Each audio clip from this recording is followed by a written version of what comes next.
Click, click, click. Didn't fit like everything else. Like right now, he wasn't supposed to be here. Didn't want to be squeezed between a wall and a dumpster and a goddamn pouring rain. Who knows? Could be useful. The rain reduces visibility, provides a little natural cover. Yeah, the rain could stay. Click, click. Still didn't fit.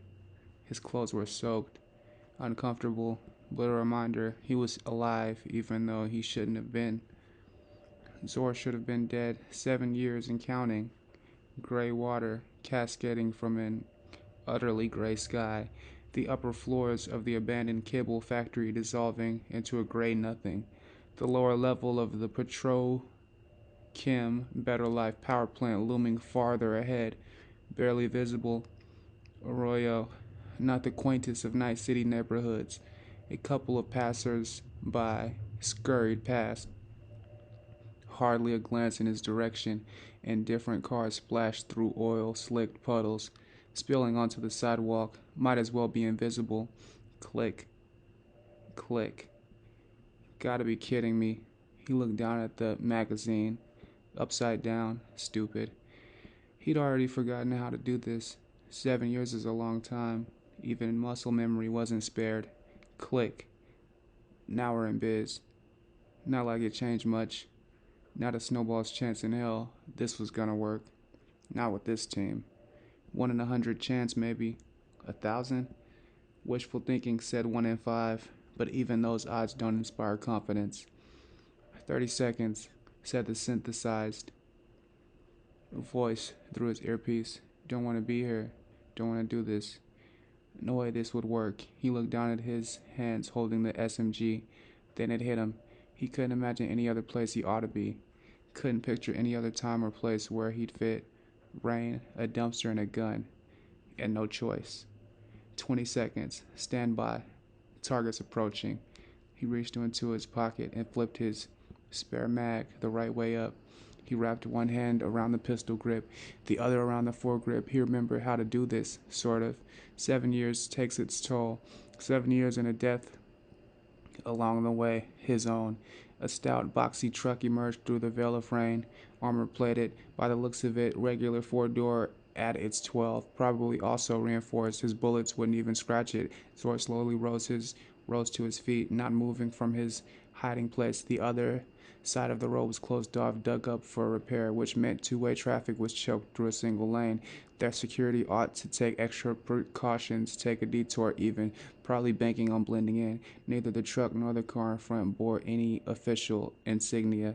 Nothing out of the ordinary to anyone walking by. Zor now, the voice commanded. Zor aimed and squeezed the trigger. The short rat-a-tat echoed off the nearby buildings. The few pedestrians around made themselves even scarcer. Couldn't be any doubt in the guards' minds now. The convoy's cover was blown. The burst had pierced through the armor of the car in front and decommissioned the engine. Little SMG did the trick after all. Zor looked at it in surprise. The Militech M221 Saratoga wasn't the flashiest iron out there, but the increased impact velocity from its tongues stand rounds made short work of most light armor. Sure, the gun would be useful after a few bursts, but that was beside the point. Sure, the gun would be useless after a few bursts, but that was besides the point. The rain stopped. Vapor hissed from under the hood. Steam, maybe smoke. Nobody seemed to be getting out. The truck had stopped barely an inch away from the X chalked on the sidewalk, not yet completely washed away by the downpour. It was the perfect bottleneck, all according to plan. A vintage Quadra coupe came to an abrupt stop behind the truck, which was trying to reverse, backing straight into the sports car's fender. A tall, slim woman got out of the Quadra to examine the damage. Short, dark hair, high heels, elegant suit, wrong place, wrong time for a corporate event. Their road rage. Why the hell aren't they getting out? Wharton leaned over a folding table and observed the situation on the monitors. The digital clock in the bottom right corner counted down the time it would take for the badges to appear. Only ETAs, but still. Through the windows, the neighboring high-rises hovered in the rain like ghostly monoliths. The rain was a boon, but it couldn't guarantee the plan's success. How long before they traced him? Only a matter of time. The 33rd floor of an unfinished apartment block on the south side of Haywood, and a good 2 miles from the ambush, an ample getaway margin in case everything went to shit. 2 minutes tops. Disassembling and packaging all the module military equipment into briefcases shouldn't take him any longer. Not so for the netrunner. A tangled web of cables ran along the rubble-strewn concrete floor toward the bathroom, where they joined to a hermetic coupling plugged into the neural port behind the netrunner's ears. He lay submerged from the neck down in a tub filled with icy slush, while his brain occupied itself with multiple processes, slowing the police and a security response being the top priority. What he didn't know was that he was in a race against time for his own life. Coming out of a deep dive would take time. Warden drew his pistol, a silver tsunami new with gold accents, and checked his ammo count. No point leaving behind someone who knew this much, but right now he needed him. In fact, the whole operation rested on his submerged shoulders. Warden checked the monitors again. What were they waiting for? Change of plans. We'll smoke 'em out, he said into the open channel. Milena, stand down. It was a classic corporal tantrum. Gesticulating wildly, she shrieked at the truck driver, demanding his insurance company, making sure he knew just how much he'd fucked up. High heels suit, she really did look the part, too good almost, even pretended she'd forgotten the shot fired a minute ago. She stood right on the chalk X, safe just outside his line of fire, but then she took 3 steps forward. Melina, I repeat, stand down. Either she was still pretending or she really didn't hear it. Auditory exclusion, throw stress into the mix and nothing goes the way it's supposed to. Ron, light him up. Wharton barked over the comms. What about Melina? She could get shot. You'll all get shot if you don't stick to the plan.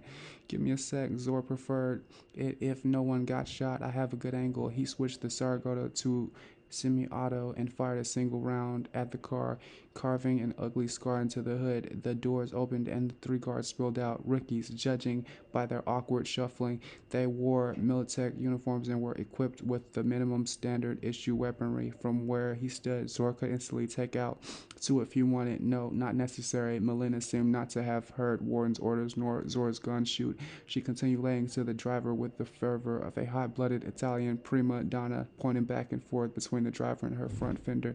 Finally, the driver's door of the truck opened. You're up.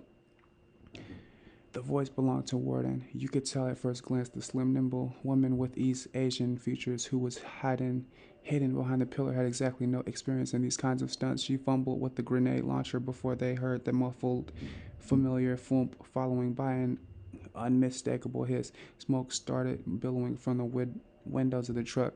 Her shot turned out perfect. Borg, on your mark. 2 figures stumbled out of the haze following a burst of gunfire from the left. Most of the bullets disappeared into the gray, save for one, likely by accident. The driver tumbled to the ground. The second guard quickly sidestepped and took cover behind the large back wheel. Tighten your aim. The next burst only skipped along the wet, black top. Borg couldn't aim for shit. Heels clacking, Melina dashed around the corner of one of the buildings and tossed another smoke grenade. It flew in an arc over the street, hitting the street light and with a metallic ding and landing only a few yards away from Zor. Damn it, is she even trying to aim? With another hiss, smoke started spewing from the grenade, particularly blocking Zor's view of the street. Aya fired a burst at the truck. Probably the first time in her life she pulled the trigger less than 100 feet away, and from the sound of it, not a single bullet found its mark. Without a visual on the attackers, 3 guards in uniform started blind firing from behind the car. The fourth, crouching behind the truck wheel, spotted Aya taking cover behind an old, burned-out car wreck near the sidewalk. Aya, down, get down. Zor barked into his mic. She quickly ducked just as a volley of heavy machine gun fire pierced the car's body like paper. Melena's squadron wasn't by any means bulletproof, which is why they'd lined the inside with anti-ballistic panels only an hour earlier. They served their purpose. Aya stayed behind cover. Zor cautioned those 3 would have to wait one thing at a time. He knew one of the guards was behind the rear truck wheel. He just couldn't see him. He aimed at the tire and fired 3 times, high, middle, and low. His wrists were sore from the recoil. The bolt went slack. It was about to either jam or fall apart entirely. Hardly mattered since the rounds were only hitting rubber.